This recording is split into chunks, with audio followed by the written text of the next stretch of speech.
Hi students, this guide has been designed to be a self-paced guide but needs to be complete within the first 6 weeks of class.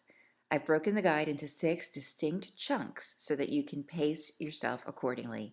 If you collect the various documents that are mentioned in this guide as you work your way through the weeks, you'll be pacing yourself and you'll find that the actual process of putting the plan together is a lot less daunting. This week is an overview of what to expect when you create a strategic plan. Here's a breakdown of the sessions for the Strategic Planning Guide and how to pace yourself. This week, we begin with planning. A good question to ask is, why plan? Planning is a way we can control the direction of our school library program. Planning is a process having to do with determining where you want to go, where you are now, and ways to get from here to there. You don't want your program to be going down the path to failure as depicted on this slide, but rather, by effective planning, you can make decisions about key components of your practice. Planning helps you articulate your vision through goals and objectives. Planning is a process that can be shared and communicated so that you're not doing it alone. It gives colleagues a chance to have a sense of ownership in your enterprise. It fosters communication and helps to build networks of people and ideas.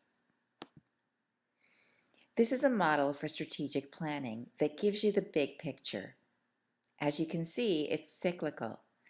To prepare, you need to identify where we are now, and then determine what are your values, behaviors, philosophy. Looking at school culture, organizational structures, and management styles all play into these very important questions.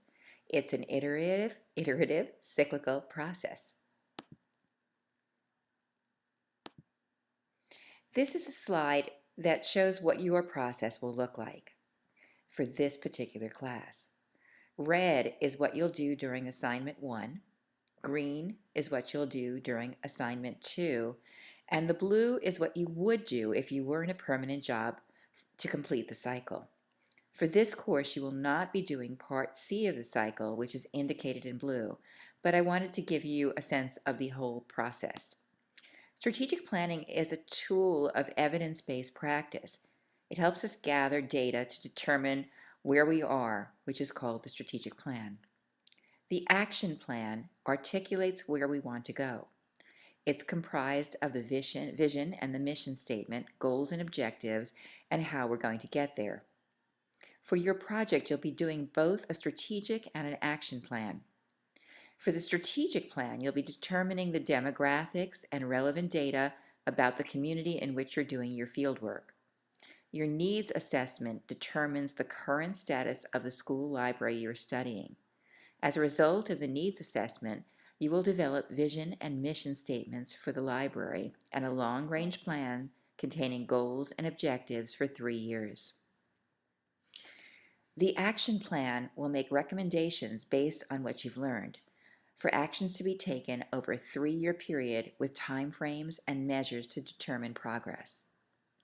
In real life, you'd form an advisory committee of stakeholders from school and local community as part of your planning process. You'd also seek the approval of the Board of Education.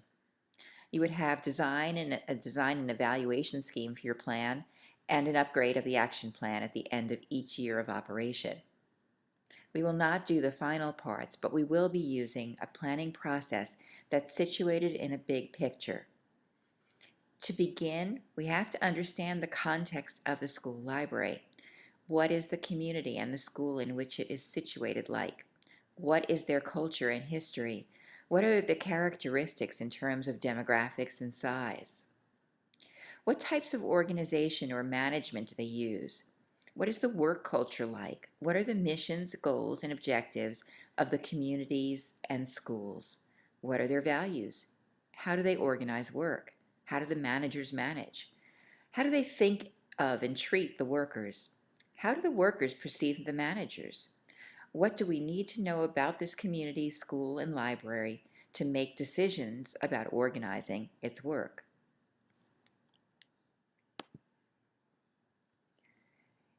As with any journey, You'll need to plan for your adventure. What will you need? What route will you take? What problems might you encounter?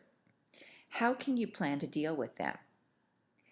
If you were in an actual job situation, you'd need to do the following as prerequisites for launching a strategic plan.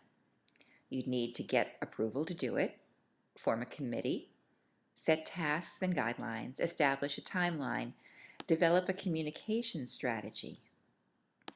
For this course, you do not need to do all of these steps, but you do need to do two very important things.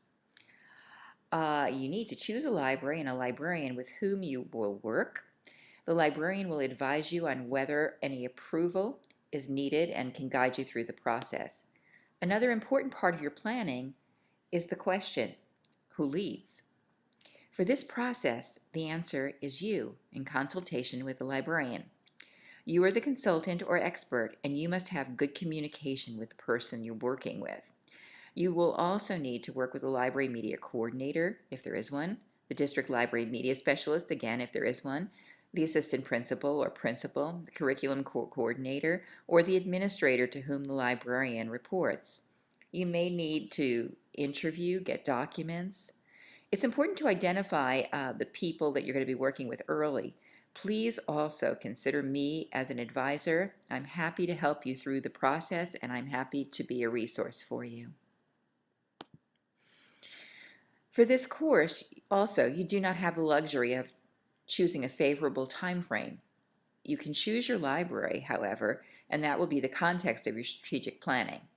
Choosing to do your strategic planning for the library in which you are doing your field study makes the most sense. But if for some reason that's not going to work out for you, please let me know and I'll make other arrangements. In the real world, when beginning a strategic plan, timing and culture are both important. There are times when a school or a district is under unusual stress, and their major priority is going to overshadow your strategic efforts at program improvement. You may get into a situation that the library staff is dysfunctional, or that there are personnel problems, or that there's been a negative view of the library by faculty. Team building and changing misconceptions, building trust, those might be your first orders of business.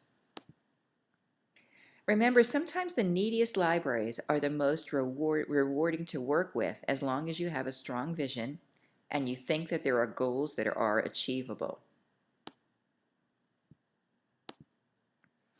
It's important to make a commitment, and there is background you need to build for yourself to help inspire a commitment to what good can look like. ASL provides a wealth of materials to inform and inspire your commitment to good programs. Also, if you have the opportunity to travel to other schools that have great reputations with good programs and interview the librarians, that can give you a completely new perspective. You can begin informing yourself by visiting school districts and school library websites to look at their mission statements. Ask your field experienced librarian to help you begin to collect documents that will help inform. For week one, I want you to get familiar with our strategic planning guide. You'll find it in our course resources and also on our LibGuide. Take a look at the major tabs. And for now, just read step 1, which is planning to plan in the Massachusetts School Library Media Center Long Range Planning. Hi students, welcome to week 2 of the Strategic Planning Guide. This week we're focusing on the environmental scan of your community and school. When we begin an environmental scan, we need to identify the values or assumptions that are the guiding principles of the organization. Several factors must be considered in the initial strategic planning steps that come from external and internal analysis. External factors are social, economic, cultural, demographic, and political. Internal analysis consists of factors like staff, services, systems, and resources. You'll need to identify the kind of community in which your school is located, what the population is, what is the tax base, what are the languages spoken, the religious and ethnic makeup. You'll need to understand the context of the school library. What is the community and the school in which it's situated like? What is the culture and history? Take a trip to the Historical Society if there is one, visit the grocery store or other local businesses. Try to get a pulse on what's going on in the community. Start also collecting documentation of policies, procedures, and the curricula taught. Look at the school report card. What kind of digital presence does the library have? Observe what the working relationships of the librarian and the other faculty is. Does he or she get along with the administration? Is there other staff in the library? Are there volunteers? What contributions do they make? What is the relationship of the librarian to these staff members? What is the general feeling of the students about the library? Are they hushed all the time?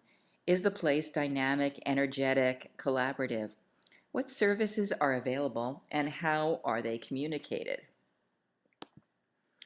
Be on the lookout for red flags. Through observation, you'll be able to identify the red flags in the program. Keep a journal every day that you're in your field experience and record observations about the kinds of lessons, collaborations, interactions with staff and students that are happening. What do you see good that's happening, and what are you picking up on that could be improved? What gaps are there in the program? Try to be a fly on the wall and make your observations and jot them down. The bullet points on this slide provide you with the things that you need to find out for your environmental scan. You should begin to collect these materials and or making the necessary observations to inform you in order to complete assignment 1, which is your needs assessment. You'll need mission statements, goals, and objectives that should be on the district's websites. Library mission statements should be in sync with district mission statements or school mission statements. Find these statements. Begin looking at courses offered as articulated in the curriculum. What are the methods of instruction? Is instruction inquiry-based? What special programs are available? This is different than special groups. Special programs would be things like service learning or character education. Those are programs that could apply to special groups as well as the general population.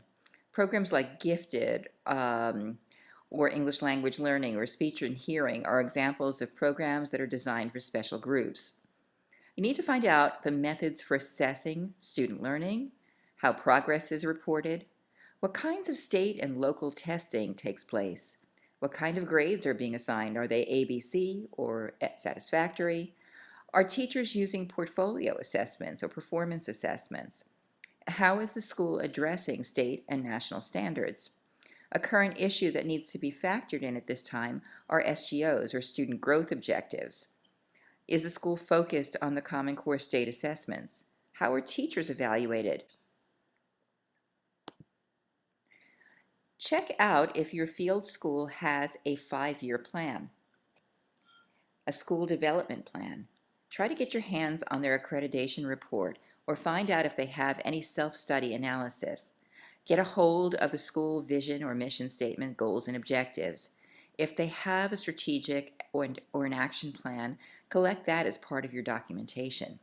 You can conduct formal and informal interviews, ask to observe classroom instruction, interview the teacher afterwards if you do an observation. If you have questions on structuring interviews or observing and journaling, we can talk about that in our discussions. Listed on this slide are the readings for week 2 of the Strategic Planning Guide. Congratulations, you've now finished the section for week 2.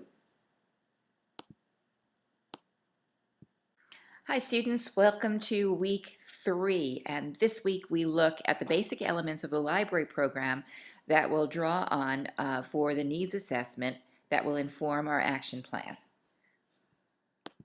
I apologize for the length of this slide. Our first order of business is to look at our current situation so that we can make an assessment of the needs that will guide our action plan. The 5 components of the school library program we'll focus attention on should be familiar to you. We're going to be looking at the learning spaces, learning space or facilities.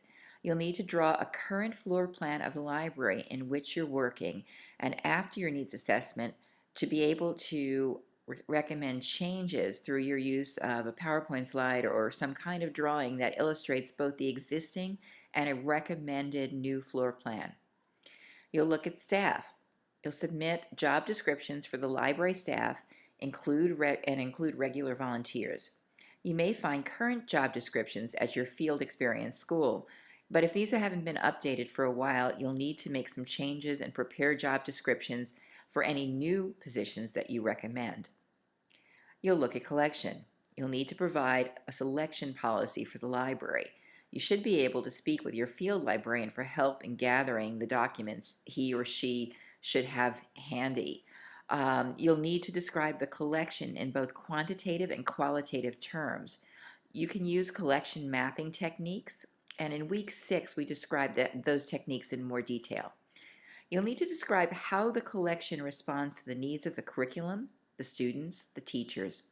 You'll be able to do a collection analysis for age, strengths, and weaknesses of your collection, and then look for gaps based on the curriculum and the instructional program of the school, and then the special populations and programs that exist. For budget, you'll prepare a budget for the library based on the current budget, include recommended funding increases over your 3-year plan, and include a brief justification for the recommended increases. In terms of your instructional program, look at library scheduling. Is there a book or calendar that's kept? It might be an electronic calendar like a Google Calendar. Provide usage statistics that include the number of classes taught, the major units taught, and all subject areas that come into the library. Are some areas of the curriculum not being served? What kinds of collaborations are happening? How is the collaboration taking place? What's the mode of communication? Is some of the action virtual? How do lessons get designed? And is there an integration of information and technology skills? These 5 components of the library program must be looked at to identify positive aspects and issues relating to the program. This is done through both qualitative and quantitative analysis. The goals and objectives you will set will address the weaknesses in the program, and the action plan is what you will do to implement objectives in a 3-year sequence. The final outcome is in 2 parts. 1, the action plan is a written report, and then there's the oral component that will be a brief presentation to the Board of Education highlighting the points in your plan. There is no strategic plan until the needs assessment happens, because we need to understand the current status and the areas that need improvement. The needs assessment provides us with baseline information in order for us to be able to decide what our goals would be. How will we prioritize and set time frames, all set in the framework of bringing about program improvement. In order to structure your plan, we'll examine the elements of a library program. You'll also be referencing the National Library Standards. You're going to be looking at instruction, teaching, and learning. Is there a high degree of collaboration? Not coordination or cooperation, but really true collaboration or partnership. Are students engaged in inquiry and knowledge building in addition to information literacy activities? Is the instructional program integrated with subject area curriculum or curricula? Are skills that are learned in the context of classroom assignments? In terms of collection development or access to information, is there a variety of reading levels and formats available through your collection? Does the collection support those parts of school curricula and state standards that are best taught through inquiry learning and resource-based learning? Is there a selection policy? Is the collection up to date? In terms of staffing and administration, is there a certified library media professional there? We're going to assume that you would not be placed in a library without one. Is there an adequate technical and clerical staff? Do the staff meet national standards? Are staff available before, after, and during school hours? Are the staff trained and retrained on a regular basis? In terms of facilities and technology, is the facility welcoming and non-threatening? I'd ask, is it enchanting? Can it sustain multiple diverse activities in terms of size and design? Is the technology adequate in terms of reliability, quantity, and currency? Is there a plan for obsolescence? In terms of budget and advocacy, is the budget adequate to support the elements of an effective library program? are budget items connected to goals and objectives that are in the strategic plan. So you're going to be looking at qualitative measures of data collection, and qualitative measures deal with descriptive details. They're a little hard to measure. Data can be observed but not measured. You can look at things when we talk about qualitative like textures, smells, colors, appearance, beauty. When we talk about quantitative measures, we're talking with numbers. We're talking with data that can be measured. So an example of what the difference between qualitative and quantitative are or is, qualitative data, say for the freshman class, you might say that the freshman class has a friendly demeanor. You might say that as a whole they're civic minded, that they're environmentalists, that they have positive school spirit. In terms of quantitative data, as we look at the freshman class, we can say perhaps that there are 672 students, that 394 are girls and 278 are boys, that 68% of them are on the honor roll, and 150 or so of them, or 150 are in accelerated in mathematics. So that's what quantitative would look like. This slide may shed some light on what a case study is. If you're doing a case study of your field experience location, the researcher is the research instrument in a case study through which all data passes. Or actually pass, data is plural. Without objective reflection, these data become contaminated with bias. You may, for example, think that the instructional program is pretty good because it is the only the media specialist second year on the job, and there are lots of students in the library most of the time. As the objective observer, you'll be digging in deeply into the evidence, and if you listen carefully, it'll lead you to solid evidence-based conclusions as a case study.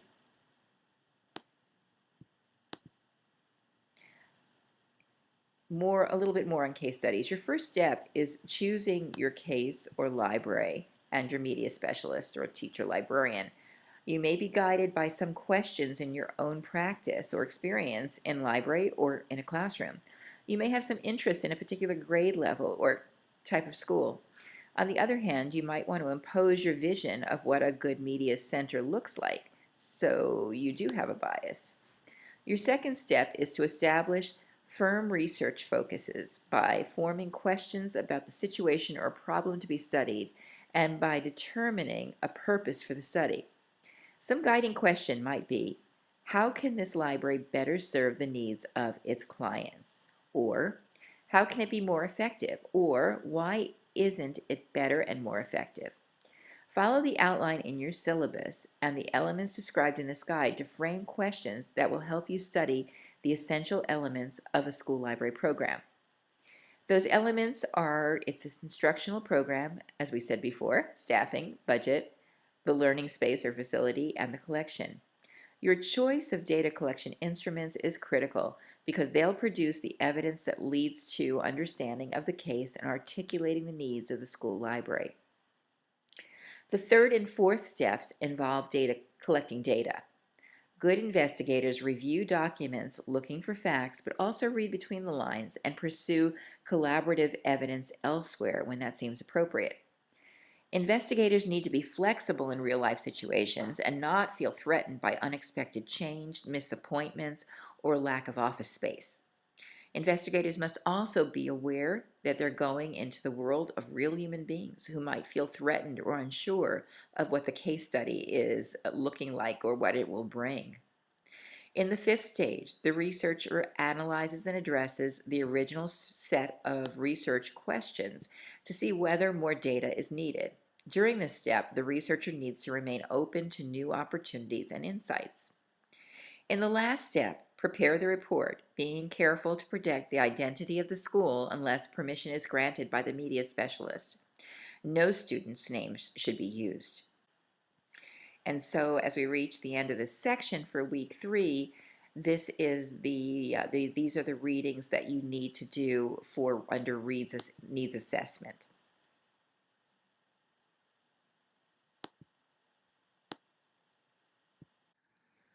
Hi students, you're entering week 4 of the Strategic Planning Guide. This week we'll provide you with information about Assignment 2. That's the action planning based on what you've gathered so far in your needs assessment. Your goal in Assignment 2 is to set goals and objectives to address weaknesses you found in the program from the qualitative and quantitative data you collected in your needs assessment. The goals and objectives will be your action plan over a 3-year sequence. You will present your action plan as a report to the administrator of the school and to the Board of Education, with an oral component that will be presented to the Board of Education. Your challenge for the presentation will be to point out the major points of your plan while keeping it short and sweet. No Board of Education meeting would give you more than a few minutes of their time to pitch your case, so this is a challenge. Your challenge is to boil down your 3-year action plan into a few words with graphs and charts and tables. You may choose to create an infographic or a digital story. The following slides will give you some ideas for your presentation. Mission statements and vision statements do 2 distinctly different jobs. You can click on the words to make some discoveries or watch a short video on the differences, and I'm hoping that will explain the difference between mission and vision. Briefly, mission is a brief, clear statement of why you exist. Your vision defines your purpose in terms of values and offers direction. Your vision statement should inspire you and your staff to achieve the mission. You'll also be looking at goals and objectives. And again, those are 2 different things. A goal is a broad definition, where an objective is much more specific and it identifies how you will meet the goal. In other words, the goal is where we want to be. The objectives are the steps we need to take to get there. Measurable objectives are the specific measures we use to determine whether or not we are successful in achieving the goals. So before you adopt an objective, consider whether you will be able to collect the data that indicate whether or not you've obtained the objective. That leads us into writing goals and objectives that are SMART. This is from the AASL National School Library Standards for Learners, School Librarians and School Libraries book, and it really defines how to create a SMART goal. SMART is specific, measurable, achievable, realistic, and timely. Please take a very close look at this graphic in your book on page 165. And also on page 166, please take a look at an example of a SMART goal as it relates to school libraries. I'm linking you to some of the resources on our Lynda campus, which you can get to for free. This is a particularly useful tool for really understanding SMART goal setting, and I hope that you'll get to watch some of these short videos. And these are the readings for week 4 of our strategic planning guide.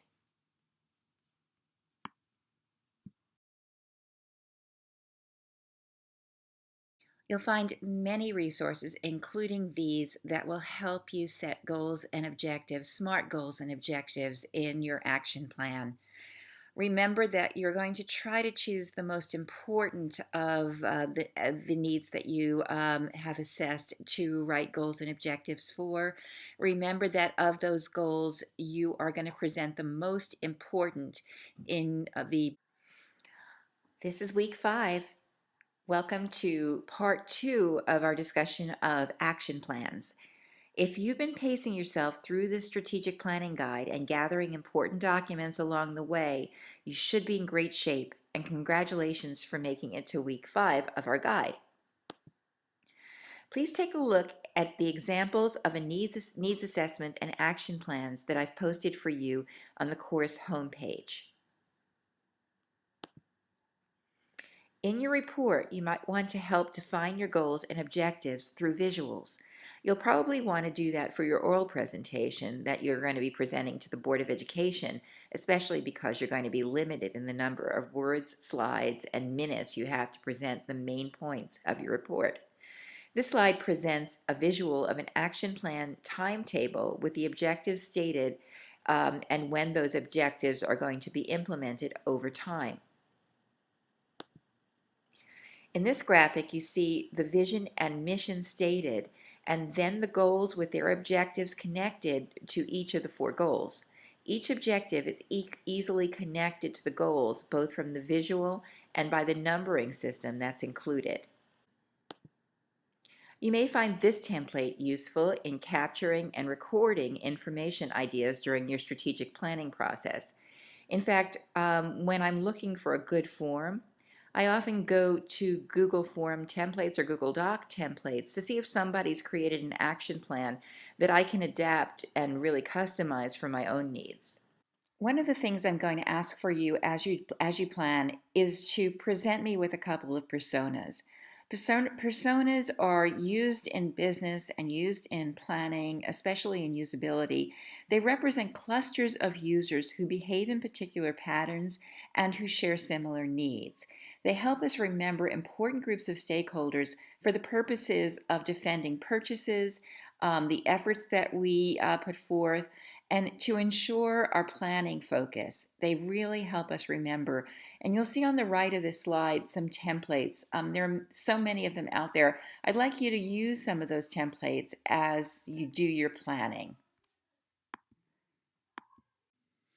You might even choose to use some of the stakeholders we identified with the National School Library Standards. I would probably avoid the librarians as stakeholders in this case, but you do have some choices here in terms of the others. The librarian stakeholders are Inez, Athena, Noah, and Margot, and you might identify with one of them, and your colleagues might, especially your mentor librarian might be.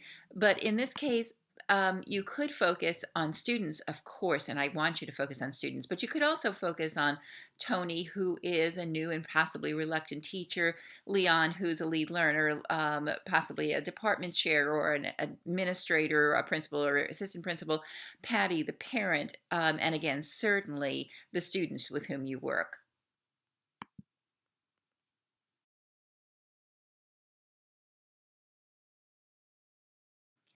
For this week, please continue reading in that Strategic Planning Guide, Step 7, and please also examine chapters 13, 14, and 15 of the National School Library Standards, particularly the material on SMART goals on pages 144 to 164 to 166, as well as the School Library Evaluation Checklist.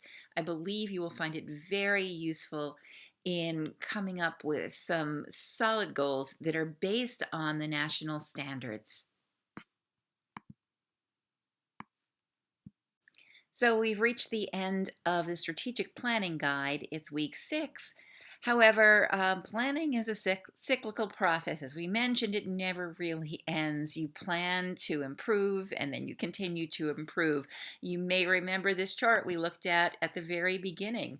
After you finish the plan, after you present your plan to the board or any body that is going to examine it, you get the approval, you get evaluation, and then you decide how well you've done. You look at your metrics, the ones that you established in your SMART goals, and then you continue to improve. And so this little slide talks about the approval process. Sometimes we do a very formal plan, but very often your plan is a less formal process. I would write my plan in my annual report. Sometimes I would do an infographic or a little video or a slideshow. And it would help me just make sure I wasn't in a rut and I didn't let my program go stale.